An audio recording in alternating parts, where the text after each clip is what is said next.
సాగించుకుందాం. మధ్యలో ఉన్న జేమ్స్ అన్న మనల్ని ప్రాంతంలో నడిపిస్తారు. రండి.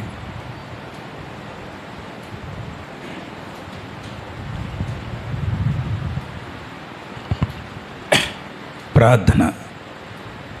పరిశుద్ధుడా, ప్రేమగల తండ్రి, నీ పరిశుద్ధ నామమునకు స్తుతులు స్తోత్రములు చెల్లిస్తున్నాము నాయన. ఈ పరిశుద్ధ దినము కొరకు నీకు వందనములు.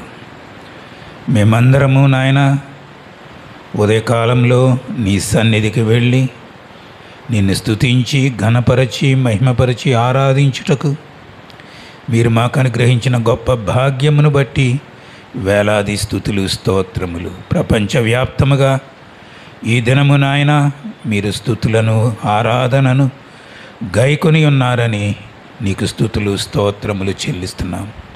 ఇదిగో ఈ సాయంకాల సమయంలో నాయన ఈ బైబిల్ స్టడీలో నాయన నీ సన్నిధిని మాతో ఉంచుమని, రానయ్యన్న బిడ్డలను త్వరపెట్టి తీసుకుని రమ్మని, నీ దాసుని నాయన నీ బలమైన హస్తముతో బలపరిచి నీ దాసుని ద్వారా మాతో మాట్లాడుమని నాయన, ఒక అద్భుతమైన ప్రతి ఆదివారం ఈ సాయంకాల సమయాల్లో అద్భుతమైన విషయాలు నాయన, మాకు అగమ్య గోచరమైన విషయాలను నీ దాసుని ద్వారా మాకు తెలియపరుస్తున్నందుకు నీకు వందనములు చెల్లిస్తూ ఇక్కడ ఉన్న ప్రతి బిడ్డను దీవించి సిద్ధపరచుమని యేసు పరిశుద్ధ నామమున ప్రార్థించి వేడుకుంటున్నాము తండ్రి. ఆమేన్.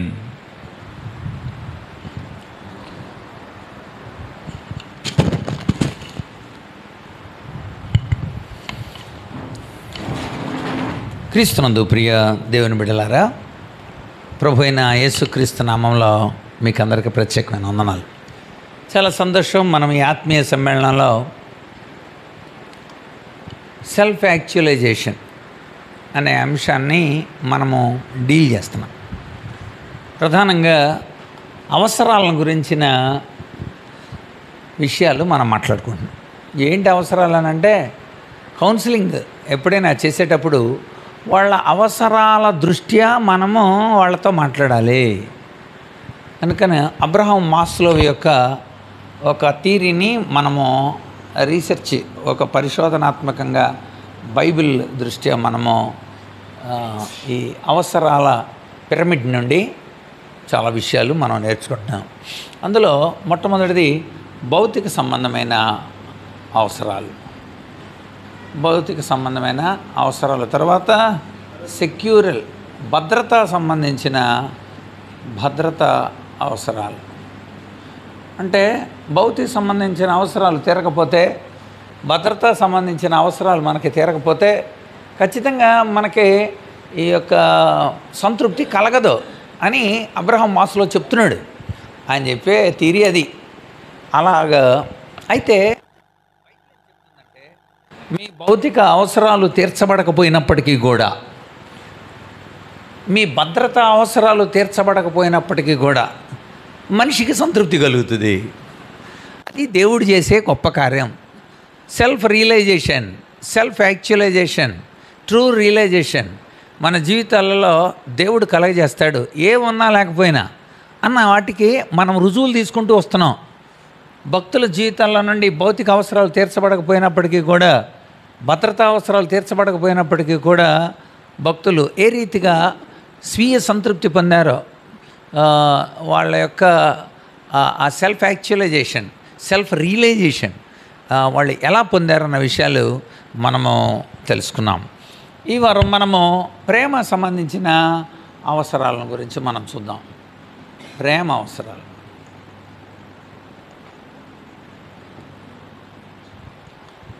ఈ ప్రేమ అవసరాలు మనిషికి చాలా ప్రాముఖ్యం. ఎదుగుతుండగా వ్యక్తి తనను ప్రేమించేవాళ్ళు కావాలని, తనను అలా చూసుకునే వాళ్ళు కావాలని ఆ ప్రేమ కోసం ఎదురు చూస్తూ ఉంటారు. సహజంగా ఈ ప్రేమ మనకి ప్రధానంగా 3 రకాలుగా కనబడుతుంది. మొట్టమొదటిది స్టార్చ్. ఇది కుటుంబ సంబంధ ప్రేమ.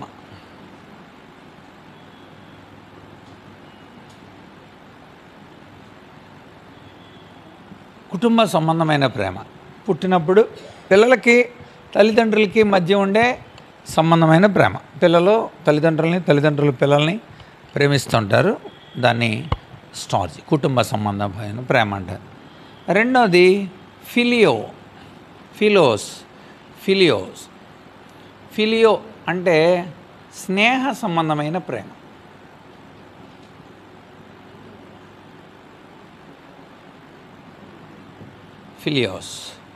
ఫిలియో అంటేనే అది.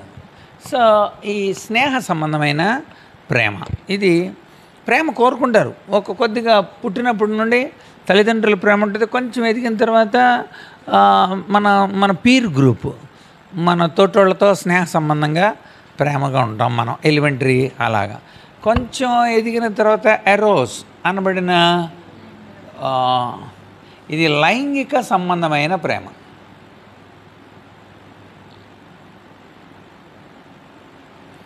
మనలో ద్విలైంగిక లక్షణాలు ఏర్పడుతూ ఉంటాయి. అప్పుడు ఈ శరీర సంబంధంగా మనతో స్పర్శనీయమైన ఒక ప్రేమను కోరుకుంటారు. దాన్ని లైంగిక సంబంధమైన ప్రేమ. ఇది దేవుడు పెట్టిందే. ఇది ఎందుకు పెడతాడంటే దేవుడు పెళ్లి నిమిత్తమై ఈ లైంగిక సంబంధమైన ప్రేమను పెడతాడు. అయితే ఈ మూడు రకాలైన ప్రేమల్లో కూడా మనకు లోపాలు కనబడుతూ ఉంటాయి. చాలా లోపాలు కనబడుతూ ఉంటాయి. అంటే కుటుంబ సంబంధమైన ప్రేమలో లోపాలు కనబడతాయి, స్నేహ సంబంధమైన ప్రేమలో లోపాలు కనబడతాయి, లైంగిక సంబంధమైన ప్రేమల్లో కూడా చాలా లోపాలు మనకి కనబడుతూ ఉంటాయి. ఈ మూడింటిని కంట్రోల్ చేయగలిగిన దేవుని ప్రేమని అగాపే ప్రేమ అంటారు. దేవుని ప్రేమ అగాపే ప్రేమ. అగాపే ప్రేమ ఈ మూడింటి కంటే ఉన్నతమైంది. ఈ 3 ఏరియాలలో కూడా అగాపే ప్రేమ ఉంటుంది. ఒక ఉదాహరణకి కుటుంబ సంబంధమైన ప్రేమ అంటే తల్లిదండ్రులు, అన్నదమ్ములు అనుకోండి. యేసుప్రభు ఏమన్నాడు? ఆయన తల్లిలాగా, తండ్రిలాగా, సహోదరునిలాగా దేవుడు మనల్ని ప్రేమిస్తాడు. సో ఆయన మన సహోదరుడే ఉన్నాడు. తల్లిలా లాలించును, తండ్రిలా ప్రేమించును. కనుక దేవుని బిడ్డలు కూడా దేవుని పిల్లల ఎడల వాళ్ళు ప్రయాణం చేసిన వాళ్ళు. ఒక ఎగ్జాంపుల్, పౌలు చాలా ప్రాంతాలు తిరిగాడు. తెస్సలోనికకి వెళ్ళినప్పుడు ఆ తర్వాత తెస్సలోనికకి లెటర్ రాస్తూ చెప్పాడు. ఏమని చెప్పాడంటే, మేము తల్లిలాగా మిమ్మల్ని గౌరవించాం, తండ్రిలాగా మేము హెచ్చరించాం, సహోదరులాగా మీతో మేము బాధలు పొందాం అంటాడు. అంటే ఆ 3 కూడా దేవుని నుండి వచ్చినాయే కదా. ఒక నమూనా చూస్తారా? పోనీ చూడండి. అది తెస్సలోనికై మొదటి పత్రికలో మనకి ఆ విషయాలు మనకి కనబడతాయి. తెస్సలోనికై మొదటి పత్రిక 2వ అధ్యాయంలో చెప్తూ 7వ వచనంలో, స్తన్యమిచ్చు తల్లి తన సొంత బిడ్డలను గౌరవించినట్లుగా మేము మధ్యన సాధువులమై ఉంటుమే. 2వ అధ్యాయం 7వ వచనం. కనుక మేము తల్లి లాంటి ప్రేమ మేము మీకు అందజేసాం. కనుక మా ప్రాణాలను కూడా మీకు ఇవ్వడానికి సిద్ధపడి ఉంటుమే. ఒక తల్లి బిడ్డ కోసం మరి ఏదైనా సరే త్యాగం చేసి, పత్యం చేసి, నెప్పులు పడి, అలాగ మేము తల్లిలాగా మేము మీ ప్రేమను చూపించాం. రెండోది చూడండి, తండ్రిలాగా ఎలా చేశారో కూడా ఉంటుంది అక్కడ. మా ప్రయాసం కష్టం మీకు జ్ఞాపకం ఉంది కదా, రాత్రి మగళ్ళ కష్టం చేసి జీవనం చేసాం. 10వ వచనం, భక్తిగా నీతిగా అనింద్యంగా ప్రవర్తించాం, దానికి మీరే సాక్షులు. 11వ వచనం, రాజ్యానికి మహిమకు మిమ్మల్ని పిలుచున్న దేవునికి తగినట్టుగా మీరు నడుచుకోవాలని మీలో ప్రతివాన్ని హెచ్చరించుచు, ధైర్యపరచుచు, సాక్ష్యం ఇచ్చుచు, తండ్రి తన బిడ్డల ఎడల నడుచుకున్న రీతిగా. అంటే తల్లిలాగా మేము గౌరవించాము, తండ్రిలాగా మేము హెచ్చరించాము. తర్వాత 3 పదాలు వాడతాడు ఇక్కడ చూడండి. 1 హెచ్చరించుచు, ధైర్యపరచుచు, సాక్ష్యం ఇచ్చుచు. కనుక దేవుని ప్రేమ. ఇంకా 3వది కింద చూస్తే అక్కడ 14వ వచనం, సహోదరులారా మీరు యోదయలో క్రీస్తు యేసునందు దేవుని సంఘాలను పొడి నడుచుకున్న వారైతే యూదుల వలన అనుభవించినట్టే శ్రమలో మీరును మీ సొంత, అంటే ఒక పక్కన మేము ఎలా శ్రమలు అనుభవిస్తున్నామో మేము కూడా మీకులా కూడా శ్రమలు అనుభవిస్తూనే ఉన్నాము అని సహోదరులారా అంటాడు. తండ్రిలాగా, తల్లిలాగా, సహోదరులాగా ఈ రకమైన ప్రేమ అగాపేలో ఉంటుంది. సో దేవుని ప్రేమ ఎంత గొప్పదో ఇప్పుడు మనం చూడాల్సి ఉంటుంది అన్నమాట. ఈ 3 రకాలైన ప్రేమలు. కనుక ప్రేమ అవసరాలు చాలా ఉంటాయి, చాలా ఏరియాలు ఉంటాయి. ఆ ఏరియాలలో మనము 2-3 ఏరియాలని మనము ఈ వారం చూద్దాం. కనుక చాలా వేగంగా నేను మీకు ఆ ఏరియాస్లో, అంటే ప్రేమ పొందాలని అనుకొని ప్రేమను వాళ్ళు పొందలేకపోయారు. పొందలేకపోవటం వలన నిజానికి సంతృప్తి కలగదు. కానీ ప్రేమ లేకపోయినా, ప్రేమ పొందకపోయినా దేవుడు వాళ్ళల్లో ఉండడాన్ని బట్టి వాళ్ళు సంతృప్తి పొందుతూనే ఉన్నారు. ఆ ఇష్యూస్ని ఇప్పుడు మనం చూడాలి. అంటే దేవుడు ఉన్నప్పుడు ఈ సూత్రాలు పనిచేయట్లే. దేవుడు ఉన్నప్పుడు సెల్ఫ్ యాక్చువలైజేషన్ ఏ కోణంలో ఉన్నా కూడా జరుగుతూనే ఉంది. భౌతిక అవసరాలు లేవు, వాళ్ళకే తీరలేదు, భోజనం లేదు, ఆహారం లేదు, నీడ లేదు, నిద్ర లేదు, ఆరోగ్యం లేదు, ఏమీ లేదు. అయినా కూడా వాళ్ళు భక్తులుగా చచ్చిపోతే దేవదూతంలో పంపబడి కొనుపోబడినని ఉంటుంది. దెబ్బలను కొట్టారు, అసలు సెక్యూరిటీ లేదు, తరిమేశారు, అడవుల్లో ఉన్నారు, అక్కడ అలాంటి భద్రత ఏమీ లేదు. అయినప్పుడు వాళ్ళు పాటలు పాడారు, యెహోవా నా కాపరి, ఐ డోంట్ వాంట్ ఎనీథింగ్, నాకేం అవసరం లేదని. ఎలా పాటలు పాడారు? దేవుడితో ఉన్నారు వాళ్ళు.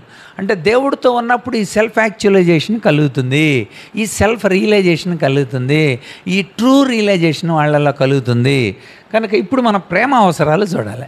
ప్రేమ అవసరాలు, ప్రతి వ్యక్తి ప్రేమ కోరుకుంటాడు, ప్రతి వ్యక్తి ప్రేమను పొందాలని అనుకోవడంలో తప్పులేదు. ఎందుకంటే మనిషిలో కలిగే, చెప్పాను కదా నేను, ఇది స్నేహ సంబంధమైన, కుటుంబ సంబంధమైన, స్నేహ సంబంధమైన, లైంగిక సంబంధమైన ఈ ప్రేమలు మనిషి కోరుకుంటూ ఉంటాడు. నా కుటుంబంలో వాళ్ళు ఉండాలి, నాకు మంచి స్నేహితులు ఉండాలి. ఎవరి జీవితాలు చూసినా ఈ మూడు కనబడుతూ ఉంటాయి. ఒకటి కుటుంబము, రెండు స్నేహము, మూడవది ప్రేమ, లైంగిక సంబంధించిన. ఇక్కడ మనం గమనించినట్లయితే కుటుంబ సంబంధమైన విషయాల్ని మొట్టమొదట మనం చూద్దాం. కుటుంబ సంబంధమైన విషయాలు.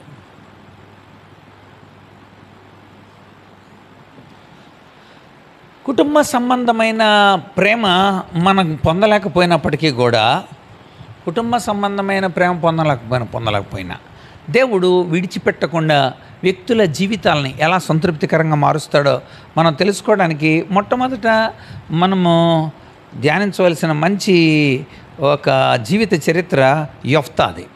న్యాయాధిపతుల గ్రంథం 11వ అధ్యాయం. న్యాయాధిపతుల గ్రంథం 11వ అధ్యాయం. 11వ అధ్యాయంలో మీరు చూస్తే మొదటి 2 వచనాలలో గిలాదు వాడైన యెఫ్తా పరాక్రమం కలిగిన బలాఢ్యుడు, అతడు ఒక వేశ్య కుమారుడు. గిలాదు యెఫ్తాను కనెను. గిలాదు భార్య అతనికి కుమారులను కనుక వారు పెద్దవారే యెఫ్తాతో, నువ్వు అన్య స్త్రీకి పుట్టినవాడు కనుక మన తండ్రి అంటే నీకు స్వాస్థ్యం లేదు అని చెప్పేశారు. దీన్ని బట్టి మనకు అర్థమైంది ఏంటంటే, నాన్నొక్కడే కానీ అమ్మలు వేరు కనుక నువ్వు వేరే అమ్మకు పుట్టావు, అందుచేత నీకు స్వాస్థ్యం లేదు అని చెప్పి యెఫ్తాని ఇంట్లో నుండి తరిమేశారు. అంటే కుటుంబ సంబంధమైన ప్రేమ తాను పొందలేకపోయాడు, తనని ఆదరించే వాళ్ళు లేరు యెఫ్తా. సో యెఫ్తా అక్కడ నుండి గిలాదు నుండి టోబు దేశానికి వెళ్ళిపోయాడు. కానీ యెఫ్తాను గురించి దేవుడు ఎంత చక్కగా రాయించాడంటే, అంటే నీలో బలం ఉన్నప్పటికీ, నీలో శక్తి ఉన్నప్పటికీ, నీ కుటుంబ సంబంధమైన ప్రేమ నువ్వు కోల్పోయినప్పుడు చాలాసార్లు స్థానబలం చాలా బలమైంది. అందుచేత ఎంత ఉన్నప్పటికీ కూడా, తనకు బలం ఉన్నప్పటికీ కూడా వెంటనే అక్కడి నుండి వెళ్ళిపోయాడు. గిలాదు నుండి టోబు దేశానికి వెళ్ళిపోయాడు యెఫ్తా. కానీ యెఫ్తాను గురించి దేవుడు రాయించిన మాట, యెఫ్తా పరాక్రమం కలిగిన బలాఢ్యుడు.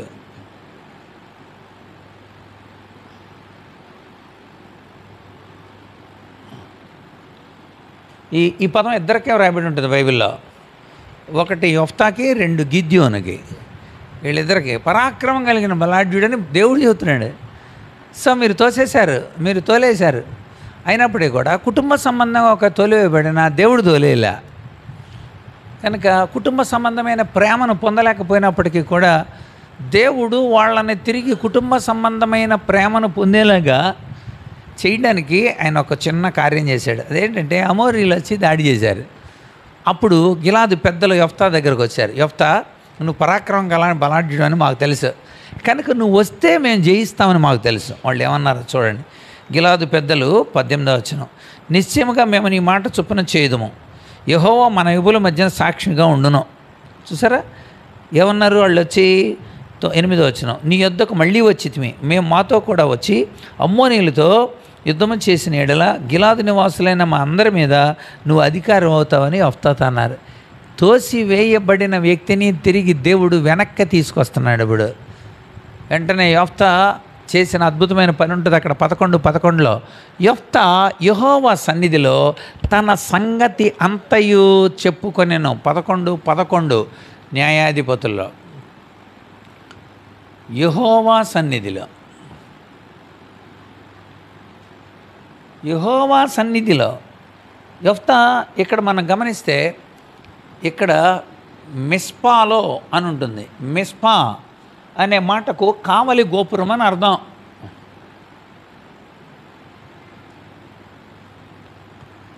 అంటే దేవుడు మనందరి జీవితాల ఎడల ఒక కావలి గోపురంగా, ఒక ఆదరణ ఇచ్చేది. ఆయన సన్నిధిలో ఆ కావలి ఉంది, ఆయన సన్నిధిలో ఆ భద్రత ఉంది, ఆయన సన్నిధిలో నిన్ను హెచ్చించే స్థితి ఉంది. ఒకవేళ సొంతోళ్ళు తోచుండొచ్చు, సొంతోళ్ళు నిర్లక్ష్యం చేసి ఉండొచ్చు, అయినా దేవుడు అతనికి ఒక అద్భుతమైన సెల్ఫ్ యాక్చువలైజేషన్ కలిగించాలని ఇష్టపడ్డాడు. అతనికి విజయుడిగా, రే ఎవరైతే నిన్ను తోసేశారో, ఎవరి ద్వారానైతే తొలివేయబడ్డావో వాళ్ళే నిన్ను తిరిగి ఆ పెద్దలను పంపించి, ఆ పెద్దలు వెళ్ళి గిలాదు పెద్దలు యెఫ్తాను తమను న్యాయాధిపతిగాను అధికారిగాను అతను నియమించుకున్నారు. ఇక్కడ మనకు ఒక సూత్రం గుర్తుకు రావాలి. సమూయేలు 2వ గ్రంథం 14వ అధ్యాయం 14వ వచనం. సమూయేలు 2వ గ్రంథం 14:14లో ఇలా వ్రాయబడింది, మనమందరమును చనిపోదుము కదా, నేలను ఒలికిన మీదట మరలా ఎత్తలేని నీటి వలె ఉన్నాము. దేవుడు ప్రాణము తీయక, ఫస్ట్ పాయింట్ అది, ప్రాణము తీయక అంటే నువ్వు అలాగే నిరాశలో నిస్పృహలో పడి చచ్చిపోవటం దేవుడికి ఇష్టం లేదు. నువ్వు అలాగే దూరం అయిపోవటం దేవుడికి ఇష్టం లేదు. ప్రాణము తీయక తోలివేయబడినవాడు, అది తోలివేయబడినవాడు, ఒక తోలివేయబడినవాడు దూరస్థుడు కాక ఉండుటకు, అంటే దూరస్థుడుగా ఉండకూడదు. అంటే దేవుడు ప్రాణం తీయకుండా ఈ తోలివేయబడినవాడు దూరస్థుడుగా ఉండకుండా దేవుడు సాధనాలు కల్పిస్తాడంట. సాధనాలు, దేవుడు కూడా ఇప్పుడు ఒక సాధనం కల్పించాడు. ఎంత ఎంత సాటిస్ఫాక్షన్ అండి. ఎవరైతే తోసేశారో, ఏ ప్రాంతం అయితే తొలివేయబడిందో, ఏ ప్రాంతం నుండి అయితే తాను వెళ్ళిపోయాడో, తిరిగి ఆ ప్రాంతం కోసం తాను పోరాడి తాను జయం తీసుకొచ్చినప్పుడు అద్భుతమైన సాటిస్ఫాక్షన్. ఒక వ్యక్తి ఎక్కడ పడిపోయాడో తిరిగి అక్కడ నిలబెట్టాలని దేవుడు ఆశపడతాడు. ఏ ప్రాంతం నుండి నువ్వు పారిపోయావో తిరిగి ఆ ప్రాంతానికి తీసుకొచ్చి ఒక విజయుడిగా నిలబెడతాడు దేవుడు. పేతురు రాసిన మొదటి పత్రిక 2వ అధ్యాయం, పేతురు రాసిన మొదటి పత్రిక 2వ అధ్యాయం. మీరు అక్కడ చూస్తే ఇక్కడ కూడా మనకి ఈ ప్రిన్సిపల్ మనకు చాలా స్పష్టంగా కనబడుతుంది. చూడండి 12వ వచనం, అన్యజనులు మిమ్మును, చూసారా, పేతురు రాసిన మొదటి పత్రిక 2:12, అన్యజనులు మిమ్మును ఏ విషయములో దుర్మార్గులని అంటున్నారో ఆ విషయంలోనే, అది మీ సత్క్రియలు, అంటే దుర్మార్గత అని అనిపించుకున్న ఏరియాలో మీ సత్క్రియలను చూచి పరలోకమందున్న దేవుని మహిమపరచునట్లు వారి ఎదుట తర్వాత అది నీ మంచి ప్రవర్తన, అది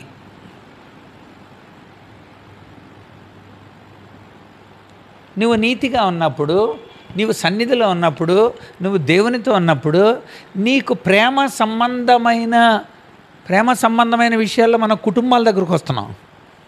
కుటుంబపరమైన ప్రేమ నువ్వు కోల్పోయినప్పటికీ కూడా దేవుడు నిన్ను ఒక సెల్ఫ్ యాక్చువలైజేషన్ తీసుకొస్తాడు. దేవుని యొక్క సన్నిధి యొక్క గొప్పతనం అది, దేవుని యొక్క కావలి గోపురం యొక్క గొప్పతనం అది. తోలివేయబడిన జీవితాలు ఒక ఉన్నతంగా దేవుడు మార్చగలిగినవాడు కుటుంబపరంగా. అంచేత కుటుంబపరమైన ప్రేమ చాలాసార్లు మన తల్లిదండ్రుల్లో కూడా కుటుంబపరంగా ఒకవేళ నువ్వు ప్రేమను పొందలేకపోయి ఉన్నవాడు అయి ఉండొచ్చు, కానీ దేవుని ప్రేమ ఈ కుటుంబ సంబంధమైన స్టార్జ్ కంటే గొప్పది. ఎందుకని ఇక్కడ లోపం చెప్పాడు, తల్లి తన బిడ్డను మరచునేమో అన్నాడు. తల్లి తన బిడ్డను మరచునేమో కానీ నేను నిన్ను, అది చూసారా ఎంత చక్కని మాట. అంటే ఏంటి, ఈ స్టార్జ్ అనబడిన, అందుకని ఈ అగాపే ప్రేమ వీటన్నింటినీ కూడా ఓవర్కమ్ చేయగలిగినంత గొప్పదే.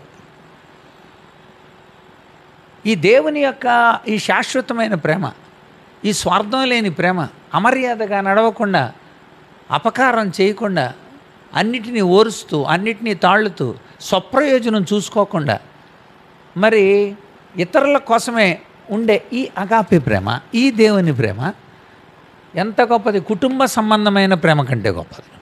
అదే మనం ఇక్కడ చూస్తున్నాం.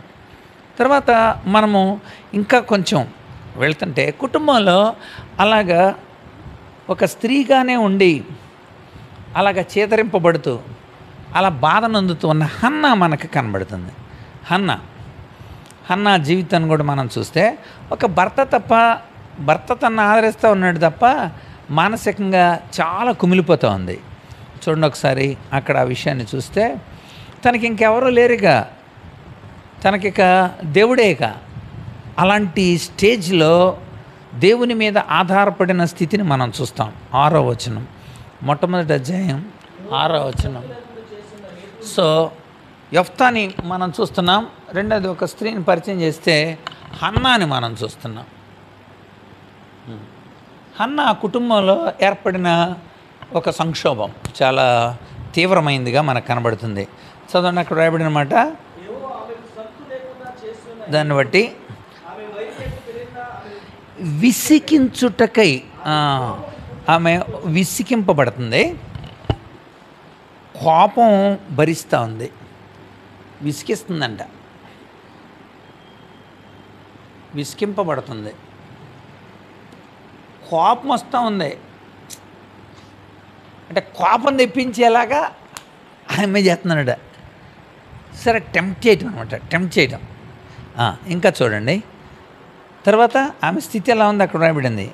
ఆమె భోజనము చేయక, భోజనం లేదు, ఏడ్చుచూ వచ్చాడు. శారీరకంగా మానసికంగా చాలా వేదంతోనే ఉంది. ఇంకా కొంచెం చూడండి 10వ వచనం. దుఃఖాక్రాంతురాలై బహుగా ఏడ్చుచు, దుఃఖాక్రాంతురాలు. ఆమె యొక్క స్టేజెస్ అలా ఉన్నాయి.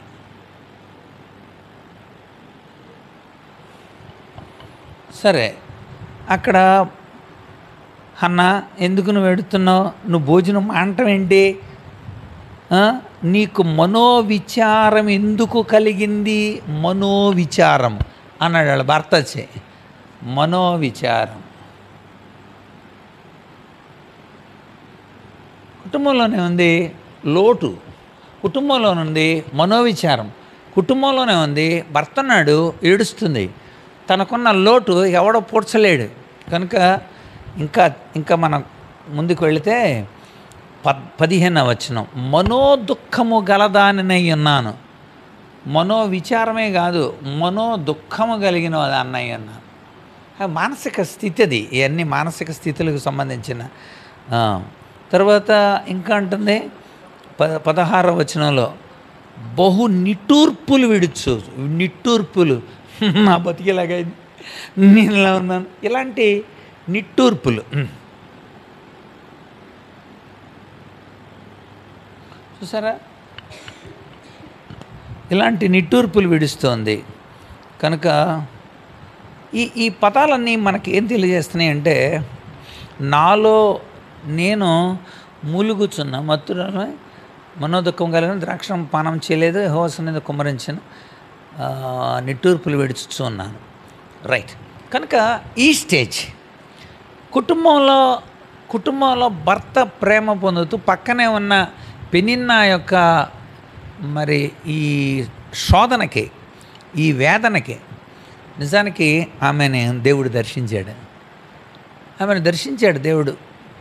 ఆమె దేవునిలో ఎంత సంతృప్తి చెందిందో అనే దానికి ఒక మంచి ఉదాహరణ. ఆమె ఎలాంటి సంతృప్తి అడుగుతుందంటే, నువ్వు నాకు బిడ్డనిస్తే నేను పాలు విడిచిన వెంటనే మళ్ళీ నీకు ఇచ్చేస్తా. నువ్వు నాకు ఇస్తే నీకు ఇచ్చేస్తా. ఏంటది అసలు?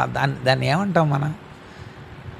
బిడ్డను పొందేది నా కోసం కావాలి. కానీ ఆమెలో ఎంత సంతృప్తి, ఆమె నాకు ఈ అవమానం తొలగితే దేవుడి ద్వారా తప్ప ఎవరో ఈ అవమానాన్ని తీసేయలేరు. ఆమె చూడు ఏమని చూడండి, ఆమె తర్వాత యెహోవాకు మొక్కి చూడండి, నేను యెహోవాకు మొక్కి వీనిని అడిగితేననుకొని వానికి సమూయేలును పేరు పెట్టాను. యెహోవా సన్నిధి నాకు ఇప్పటివరకు తిరిగి రాక అక్కడ ఉన్నట్లు వాడిని తీసుకొని వత్తును. 22వ వచనంలో. సో నేను పాలు విడిచిన తర్వాతనే తీసుకొని వచ్చేస్తాను, నేను దేవునికి నేను అప్పగించేస్తా. ఆమె సమర్పణలో అద్భుతమైన సంతృప్తి ఉంది. ఒక వ్యక్తి దేన్నైనా సమర్పించాలంటే ఆడికి అది సంతృప్తి కలిగించేది అయి ఉంటేనే వాడు సమర్పించగలడు. ఎవరికైనా ఇవ్వాలనుకోండి, అసంతృప్తితో ఇచ్చినప్పుడు దేవుడు దాన్ని అంగీకరించడం, రాయించడు. కానీ ఒక సంతృప్తితో ఎవరికి ఇవ్వాలనుకోండి, కొంతమంది ఇచ్చి సంతృప్తి పొందుతారు అనమాట. ఇచ్చి సంతృప్తి పడతారు. That is self actualisation. What is self actualisation? ఇచ్చి నువ్వు ఎలా సంతోషపడతావు? నువ్వు అసలు ఇవ్వడం అనేది నష్టం, ఇవ్వడం అనేది నీకు లాస్. అది నీది ఇచ్చేస్తున్నావు నువ్వు. పోనీ నీకు 10 ఉంటే ఒకటి ఇవ్వటం వేరు. నీకు ఒక్క కొడుకున్నాడు, ఆ ఒక్క కొడుకును కూడా నువ్వు అందులో ఎలా పొందావు? నువ్వు అసలు ఎంతంటే కన్నీళ్లతో పొందావు, వాగ్దానంతో పొందావు, దేవుని దగ్గర దుఃఖంతో పొందావు, అసలు ప్రతిరోజు నరకం అనుభవిస్తూ పొందావు. ఇలాంటి పరిస్థితులు నువ్వు ఇచ్చేయగలవా? నిరంతరం కూడా నా కొడుకుని నేను చూపించాలా రేపొద్దున ఇలాగా అని అలా అనుకుంటాం మనం. కానీ ప్రభువా నువ్వు నాకు నేను నీకు ఇచ్చేస్తాను. అది ఎంతకాలం అడుగుతుందంటే ఒక 2 సంవత్సరాలు మహా అయితే, పాలు విడుచు అంటారు, 2 సంవత్సరాలు నాతో ఉండేది. ఎంత సెల్ఫ్ యాక్చువలైజేషన్ కలిగి ఉండాలి ఆమె. ఆలోచించండి అసలు. ఏదో ఇప్పుడు అబ్రహాం జీవితంలో కూడా అలాంటి జీవితం అదే మనకు కనబడుతుంది కూడా. అబ్రహాం జీవితంలో కూడా అయితే అబ్రహాంకు దేవుడు అటు నక్షత్రాలు ఇటు ఇస్కరేణులు ఇవన్నీ చూపించి ఖచ్చితంగా వాగ్దానాన్ని నెరవేరుస్తానని, నీ సంతానం ఎలా ఉంటుంది, నీ సంతానం తర్వాత కనుక నువ్వు నాకు ఇచ్చేయి అని అన్నప్పుడు అబ్రహాము వాగ్దానాన్ని బేస్ చేసుకొని ఇచ్చేశాడు. అబ్రహాము కూడా కనుక నిరీక్షణకు ఆస్పదం లేనప్పుడు అతడి నిరీక్షణ కలిగి, నిరీక్షణకు ఆస్పదం లేనప్పుడు బిడ్డను పొందేటప్పుడు అబ్రహాము ఉన్న స్టేటస్ను గురించి చెప్పాడు అక్కడ. అది చాలా గొప్పగా రాశాడు. అది ఒక వాగ్దానమే, ఒక్క దేవుని వాగ్దానమే అబ్రహాముకు గుర్తొచ్చింది అని చెప్తాడు అక్కడ. రోమాపత్రిక 4వ అధ్యాయం 19వ వచనంలో, అతడు విశ్వాసమందు బలహీనుడు కాక రమారమి 100 ఏండ్ల వయసు కలిగిన వాడయ్యుండి అప్పటికి తన శరీరము మృతతుల్యమైనట్టునో శారా గర్భము కూడా మృతతుల్యమైనట్టునో ఆలోచించనే గాని అవిశ్వాసము వలన దేవుని వాగ్దానాన్ని గురించి సందేహపడక దేవుణ్ణి మహిమపరిచి వాగ్దానం చేసిన వాడు నెరవేర్చుటకు సమర్థుడని రూఢిగా విశ్వసించి విశ్వాసం వల్ల బలం. సెల్ఫ్ యాక్చువలైజేషన్ అబ్రహాములో మనకు కనబడుతుంది. కనుక హన్నా అబ్రహాములు సమర్పణలో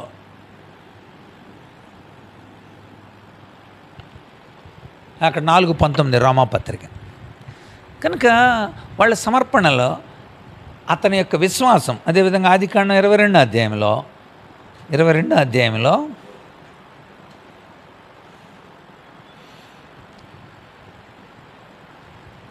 2వ వచనం, నీకు ఒక్కడైనా నీ కుమారుని అనగా నీవు ప్రేమించే ఇస్సాకును తీసుకొని మొరియా దేశం వెళ్ళాలని నీతో చెప్పబోయే పర్వతమును దహన బలిగా అతను అర్పించమని చెప్పాను. అబ్రహాము లేచి ఆయన చెప్పిన చోటుకు వెళ్ళాను. అంతే. అబ్రహాము ఇచ్చిన అతని మానసిక స్థితిని, ఇచ్చేటప్పుడు ఉన్న వాగ్దానం, తనకి ఇచ్చినప్పుడు ఉన్న వాగ్దానం తిరిగి ఇచ్చేటప్పుడు గుర్తు చేసుకోవాలి. అంటే వాగ్దానం నిరంతరం నిలిచేది అని అబ్రహాము నమ్మాడు. అబ్రహామును ఇస్సాకును బలిచ్చే టైంకి, ఇస్సాకు పుట్టే టైంకి ఈ మధ్యలో ఉన్న పీరియడ్ వాగ్దానాన్ని అబ్రహాం మర్చిపోలేదు. అబ్రహాం గుర్తు చేసుకున్నాడని ఎలా మనకు తెలుసు? హెబ్రీ పత్రికలో రాశాడు. అది అబ్రహాము పుట్టేటప్పుడు వాగ్దానం ఇందాక మనం చదివింది రోమాపత్రిక 4:18.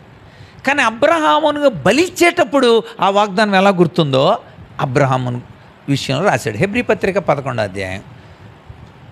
హెబ్రీ పత్రిక 11వ అధ్యాయంలో అక్కడ వాగ్దానాన్ని గుర్తు చేశాడు.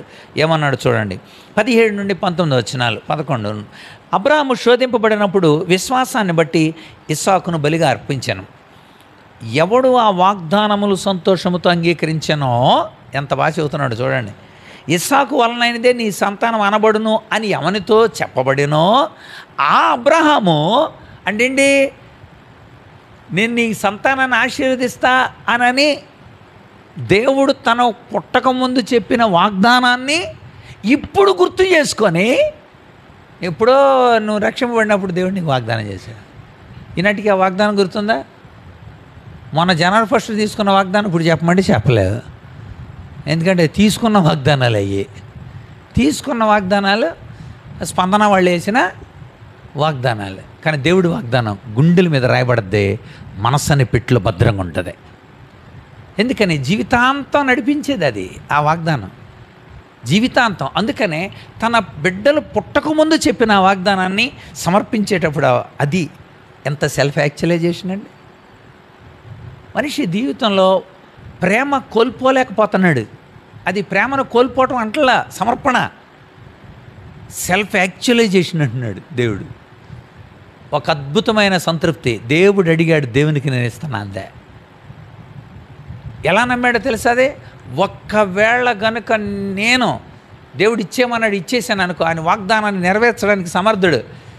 నిజంగా దహన బలిలాగానే నా బిడ్డను అలాగ బూడిద చేసేస్తే బూడిదలో నుండి కూడా నా కొడుకుని లేపుతాడు. అది వాగ్దానం యొక్క విస్తరణ, వాగ్దానం యొక్క స్థిరం, వాగ్దానం యొక్క ఫలితం, వాగ్దానం యొక్క అద్భుతమైన శక్తి అబ్రాహాముకు తెలుసు. అది రాశాడు ఇక్కడ, ఆ పదం రాశాడు. అబ్రహాము మృతులను సహితము లేపుటకు దేవుడు శక్తిమంతుడని కొడుకుని అర్పించాడండి. అంటే అబ్రహాం మనసులో వచ్చేసింది ఈ మాట, వాగ్దానానికి నెరవేర్పు చూస్తా, నేను చూస్తా. ఆ సమర్పణలో వాగ్దానపు నెరవేర్పు చూస్తాను అన్న నిరీక్షణ ఉంది. అలాంటి వాళ్ళు సెల్ఫ్ సాటిస్ఫాక్షన్ కలగండి. ఎక్కడైనా సెల్ఫ్ సాటిస్ఫాక్షన్, ఇచ్చేయడానికి సెల్ఫ్ సాటిస్ఫాక్షన్, ఇచ్చేయడానికి అంతే. యెఫ్తాలో కూడా కనబడదమ్మా, నేను యెహోవా ఒక మాట ఇచ్చున్నాను, నేను దాన్ని వెనక్కి తీయలేను. కూతురు కూడా ఏముంది, యెహోవా ఒక మాట ఇచ్చి ఉంటువా, అలాగే కానేమో దేవుడి దగ్గర ఆ సమర్పణాపూరితమైన వాగ్దానాన్ని కలిగి ఉన్న ప్రతి ఒక్కళ్ళు కూడా తమ జీవితాల్లో సమర్పణకి ఏ విధమైన ఆటంకాన్ని తెలపలాడాలి.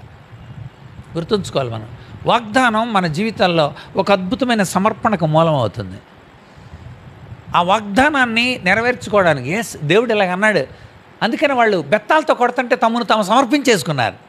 ఎందుకని వాళ్ళకి వాగ్దానం ఉంది. ఏం వాగ్దానం ఉంది? మీరు ఫిలిప్పి వెళ్తారు, తెస్సలోనికి వెళ్తారు, బెరయ వెళ్తారు, ఏథెన్స్ వెళ్తారు, కొరింథీ వెళ్తారు, ఎఫెసీ వెళ్తారు. దేవుడిచ్చిన వాగ్దానం అన్నప్పుడు తమ్మును తాము అప్పగించుకునేది అంటే అర్థమేంటి? సమర్పించేసుకున్నారు. పర్వాలేదు, ఒక గొప్ప వాగ్దానం ఉందరా, అన్నీ చూస్తాం మనం, ఇక్కడే చచ్చిపోం మనం. బొండలు బిగించేస్తే వాగ్దానం గుర్తొచ్చింది, అందుకే పాటలు పాడేశారు వాళ్ళు. That is self actualisation. ఎవడు ప్రేమించాడు అక్కడ? ప్రేమ కదువైంది అక్కడ. తను ఎవరో ఒక్కసారి చెబితే గుండెలు పగలాలి వాళ్ళకి. ఆ పదం వాడలేదు తను. నేను రోమా పౌరసత్వం తీసుకున్నానంటే ఒక్కొక్కడు వచ్చి మోకాళ్ళు పెట్టాలి. ఆ తర్వాత తెలిసింది, చెరసాల పునాదులు ఎదిరిపోయి సంఖ్యలు ఊడిపోతే ఎవర్రా బాబు అక్కడ ఉన్నది ఎవరో ఏంటింటని ఏ రోజు ప్రేతోర్యం వరకు తెలిసిందంట. జర పౌలు అమ్మ బాబోయ్ రోమా పౌరసత్వం తీసుకున్నాడు అంటారా అని అంటే గబగబా అధికారులు, న్యాయాధిపతులు అందరూ వచ్చి ఏమన్నారో తెలుసా? అందరూ వచ్చి అయ్యా ఇక్కడ నుండి వెళ్ళిపోండి. ఎందుకని? ఈ విషయం గవర్నర్కి పంపితే వెంటనే వీళ్ళందరూ ఉరి తీసేస్తారు. పౌలు తన భౌతికపరమైన దాన్ని వాడుకోలే, దేవుని ప్రేమ మీద ఆధారపడ్డాడు.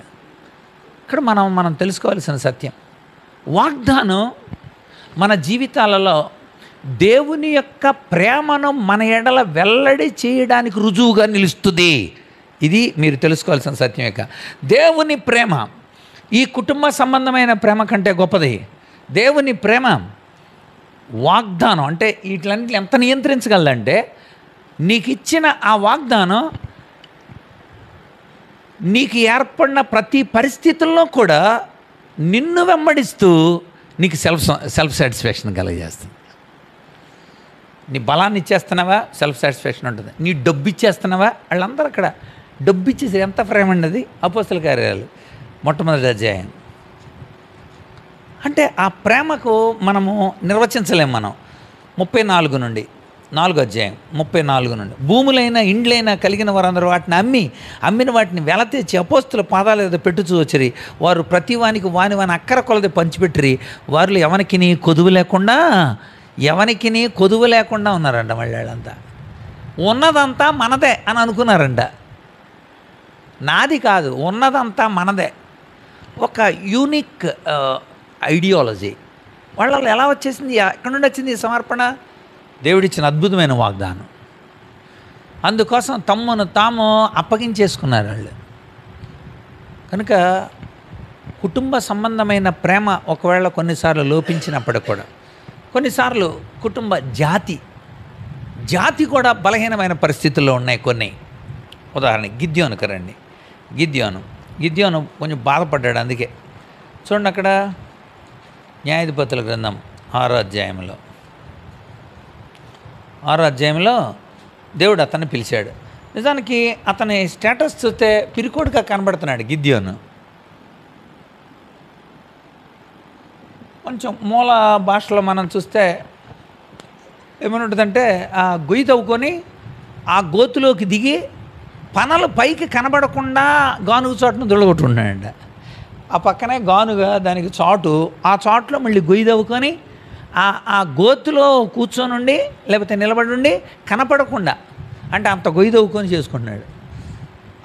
అంత పిరికోడు. కానీ పిరికోడాన్ని పిలవలేదు దేవుడు, పరాక్రమం కలిగిన బలాఢ్యుడు అని పిలిచాడు. అతడు చెప్పిన కారణాల్లో ఒక ప్రధానమైన కారణం ఏం చెప్పాడంటే 15వ వచనం, నా ఏలినవాడా, నేను ఇజ్రాయెల్ని ఎలా రక్షిస్తాను? నా కుటుంబము మనష్షే గోత్రంలో ఎన్నికలేంది. ఎన్నికలేని గోత్రికుడును నేను, ఎన్నికలేని వాడిని నేను. ఇక్కడ చూసాం మనం, తోలివేయబడిన వాడిని నేను. కుటుంబ పరంగా లేకపోతే జాతిపరంగా లేకపోతే మా గోత్రపరంగా మేము చివరిలో ఉన్నాం, లేకపోతే అంత ఎన్నికలేని వాళ్ళం మేము. దేవుడు అంటాడు, అన్నిటికీ ఒకే జవాబు ఇచ్చాడు, ఒకే మాత్రగా అన్నిటికీ కలిపి. ఏమన్నాడు తెలుసా? అయితే ఏంటి అన్నాడు. అయితే ఏంటి? నాకు బలం లేదు, అయితే ఏంటి? నేను ఎన్నికలేనోడిని, అయితే ఏంటి? అయితే ఏంటే ఒకటే జవాబు. నువ్వు కూడా నేను నా కులం ఎలాంటిది, అయితే ఏంటి? పాల్సన్, అయితే ఏంటి? నేను అలా పుట్టుంటే అలా ఇప్పుడు అనుకోవాల్సిన అవసరంలా. నువ్వు ఎక్కడ పట్టినా, ఏ జాతివాడివైనా, ఎలాంటి వాడివైనా, అయితే ఏంటి? కనుక దేవుడు తానిచ్చే వాగ్దానం చాలా ప్రాముఖ్యమైనది, తను నడిపించే తీరు ప్రాముఖ్యమైనది, తాను మనకిచ్చే ధైర్యం ప్రాముఖ్యమైనది. అయితే ఏంటి? ఏం పర్లా. ఇంకో మాట అన్నాడు, బలం తెచ్చుకో. ఆల్రెడీ ఇన్ యూ, నీలో ఉంది, నీలో బలం ఉంది, దాన్ని బయటికి తెచ్చుకో. ఎలా బయటికి తీసుకురావాలో, బలం ఎలా వాడాలో అవన్నీ నేను చెప్తా, అంతే. దేవుడు ఎంత ప్రేమించాడో మనల్ని అర్థమవుతుంది. కుటుంబ సంబంధంగా లేకపోతే జాతి సంబంధంగా ఒకవేళ బలహీనమైన పరిస్థితుల్లో మేము ఎన్నిక లేని వారమని అనుకుంటే, దేవునితో ఉన్న ప్రతి వాళ్ళు కూడా బలపరచబడిన వాళ్ళే. అయితే ఏంటి? నేనున్నా. మిద్యానీయుల్ని నువ్వే ఇలా చేయాలి. మిద్యానీయుల్ని జయించిన తర్వాత గిద్యోను ఇచ్చిన అద్భుతమైన స్టేట్మెంట్ అంటుంది, నేను మిమ్మల్ని ఏలరాదు, నా కుమారుడును మిమ్మును ఏలరాదు, యెహోవాయే మిమ్మును ఏలును అన్నాడు. ఎందుకన్నాడు ఆ మాట? ఎలా అనగలిగాడు ఆ మాట? నువ్వు మాకు న్యాయాధిపతివి, నువ్వే మాకు కింగ్ లాంటివాడు అంటే నేను ఎలా అన్నా? దేవుడే. ఎందుకని?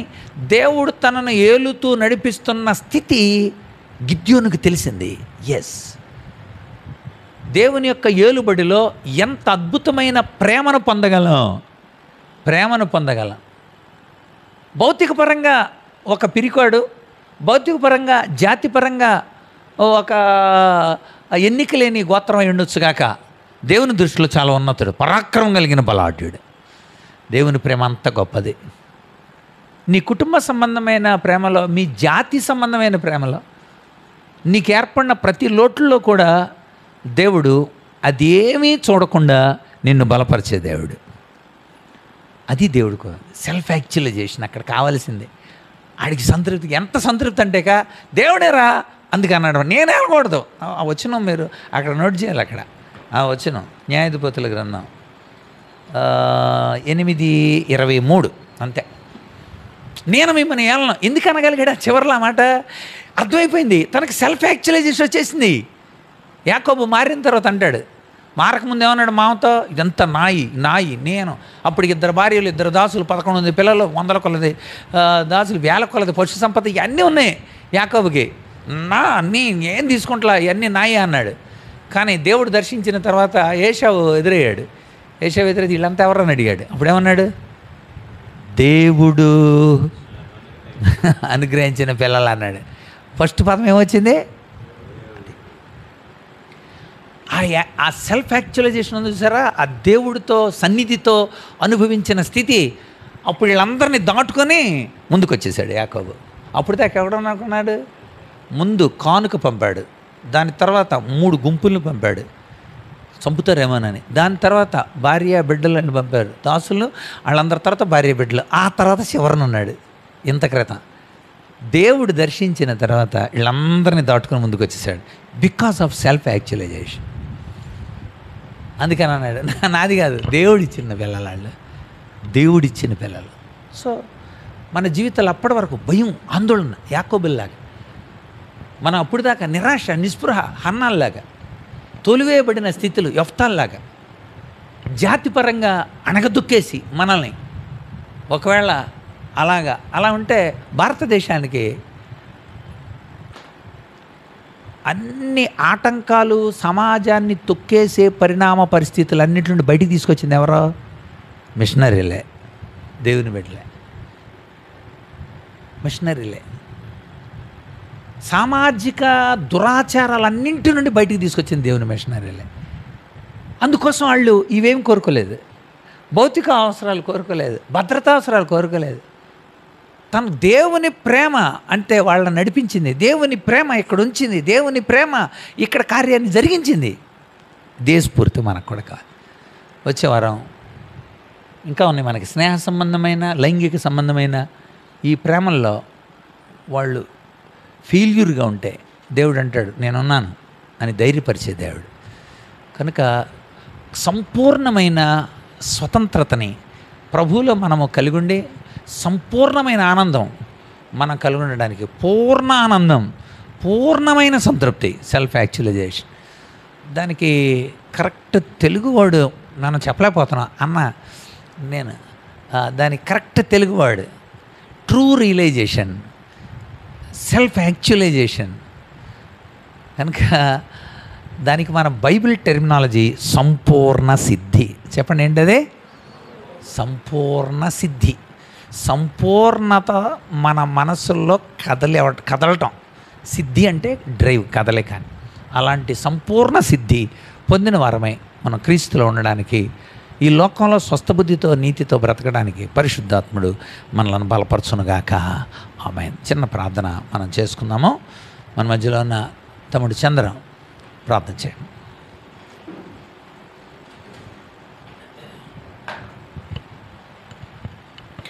ప్రేమ నమ్మకం గల దేవ ప్రభువా, మీ ఘనమైన నామాన్ని బట్టి మిమ్మల్ని స్తుతిస్తూ ఉన్నాం ప్రభువా. తండ్రి, మరి ఆత్మీయ సమ్మేళనం కార్యక్రమం ప్రభువా నిరాటంకంగా జరిగిస్తున్నందుకు వందనాలు చెల్లించుకుంటున్నాం. మరిన్ని కొత్త విషయాలు మేము తెలుసుకోవడానికి మీరు సహాయం దయచేయండి తండ్రి. ప్రభా, మరి కుటుంబ ప్రేమ కంటే, మరి అన్ని రకాల ప్రేమల కంటే ప్రభా మీ ప్రేమ గొప్పదని మేము తెలుసుకోగలిగాం ప్రభువా. సంపూర్ణ సిద్ధితో మేము ఉండడానికి ప్రభా మీరు సాయం దయచేయమని అడుగుతూ ఉన్నాం ప్రభా. మరిన్ని విషయాలు మరొక వారం మేము తెలుసుకోవడానికి మీరు సాయం దయచేయమని యేసు నామములో స్తుతించి వేడి ప్రార్థిస్తూ ఉన్నాము తండ్రి. మన తండ్రి అయిన దేవుని ప్రేమ, కుమారుడైన యేసుక్రీస్తు కృప, పరిశుద్ధాత్మేందల అన్యోన్య సహవాసం చేరిన మనకందరికీ, ఈ దినం రాని బిడ్డలకును, లోకములో ఆయన కోసం ఎదురు చూస్తున్న ఆయన జనాంగానికి అంతటికి సదాకాలం తోడేండి నడిపించునుగాక. ఆమేన్. అందరికి వందనాలండి. Thank you.